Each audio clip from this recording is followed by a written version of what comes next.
ओम शांति। आप सबको नए वर्ष की बहुत बहुत शुभकामनाएं। नया वर्ष आपके लिए मंगलमय हो, इसलिए हमारी शुभकामनाएं हैं।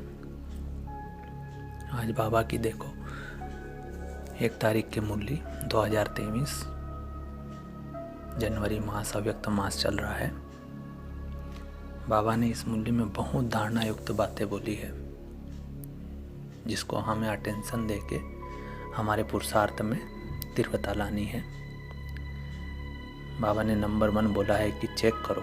क्या चेक करना है? कि किसी भी प्रकार का अभिमान व अहंकार नेचुरल स्वरूप से पुरुषार्थी स्वरूप तो नहीं बना देता है। कोई भी सूक्ष्म अभिमान अंश रूप में भी रहा हुआ हो तो उसे निकालना है। जो समय प्रमाण और कहाँ सेवा प्रमाण भी मर्ज हो जाता है, ये जो अंश मात्र अभिमान है, क्योंकि अंश मात्र ही समय पर धोखा देने वाला है।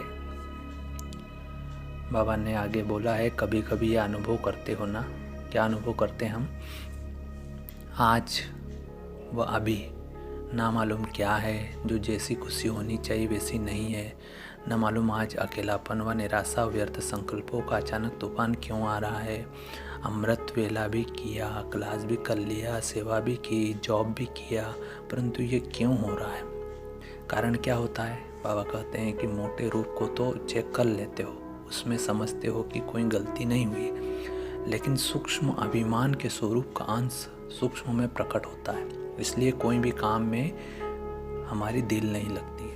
वैराग्य, उदास फील होगा। या तो सोचेंगे कोई एकांत के स्थान पर चले जाए, या सोचेंगे सो जाएं, रेस्ट पे चले जाएं, या परिवार से किनारा कर ले थोड़े टाइम के लिए। इन सब स्थितियों का कारण अंश मात्र की कमाल होती है।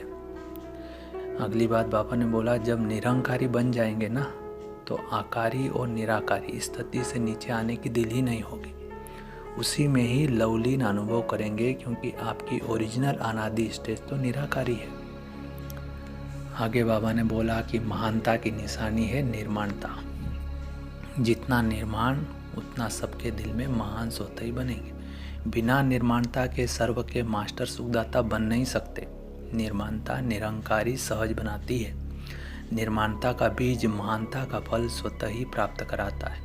निर्माणता सबके दिल में दुआएं प्राप्त कराने का सहज साधन है। आगे बाबा ने बोला कि किसी के भी प्रति अगर व्यर्थ वाइब्रेशन धारण किए हुए हैं तो रूहानी वाइब्रेशन नहीं फैला सकते हो। व्यर्थ वाइब्रेशन रूहानी वाइब्रेशन के आगे एक दीवार बन जाता है। चाहे सूर्य कितना भी प्रकाशमय हो, अगर सामने दीवार आ गई, बादल आ गए, तो सूर्य के प्रकाश को प्रज्वलित होने नहीं देता है। जो पक्का वाइब्रेशन है वह है दीवार, और जो हल्के वाइब्रेशन है वह है हल्के हल्के बादल। तो रूहानी वाइब्रेशन को आत्माओं तक पहुंचने नहीं देगा। इसलिए बाबा बोले कि हमारे अंदर से बोलने वाले की बात तो निकल जाती है, लेकिन वो वाइब्रेशन ज़रूर छोड़ के जाती है। और वो वाइब्रेशन ही हमको दुखी करता है, चिंतित करता है। इसलिए बाबा बोलता है कि वो वाइब्रेशन को हमको निकालना चाहिए। आगे बाबा ने बोला कि वृत्ति के द्वारा रूहानी वाइब्रेशन फैलाने हैं। वृत्ति है रॉकेट। वृत्ति क्या है? रॉकेट। जो यहाँ बैठे बैठे जहाँ भी चाहो, जितना भी पावरफुल परिवर्तन करना चाहो वो कर सकते हो। यह रूहानी रॉकेट है वृत्ति। जहाँ तक जितनों को पहुँचाना चाहो उतना पावरफुल वृत्ति से वाइब्रेशन से वायुमंडल बना सकते हो। फिर बाबा ने बोला है कि इस वर्ष की सीजन की समाप्ति है, माना नया वर्ष चालू हुआ। समाप्ति में क्या किया जाता है? समाप्ति में एक तो समारोह किया जाता है, दूसरा आध्यात्मिक बातों में स्वाहा किया जाता है। तो अभी स्वाहा क्या करेंगे? एक बात विशेष, मन बुद्धि से स्वाहा करो। वाणी से नहीं, सिर्फ पढ़ लिया वह नहीं होना चाहिए। मन बुद्धि से स्वाहा करो। फिर देखो 100 और सेवा में तीव्र गति कैसे होगी। फिर नए वर्ष के बारे में ही बाबा ने बोला कि इस वर्ष में मन और बुद्धि को बिल्कुल व्यर्थ से फ्री कर दो। यही फास्ट गति को साधारण गति में ले आती है। इसलिए ये समाप्ति समारोह करो, अर्थात स्वाहा करो, बिल्कुल क्लीन। वृत्ति कैसे होनी चाहिए? बिल्कुल क्लीन। कैसा भी है लेकिन क्षमा करो। शुभ भावना, शुभ कामना की वृत्ति से शुभ वाइब्रेशन धारण करो। ये बाबा की कुछ धारणा युक्त बातें हैं। अच्छा, ओम शांति।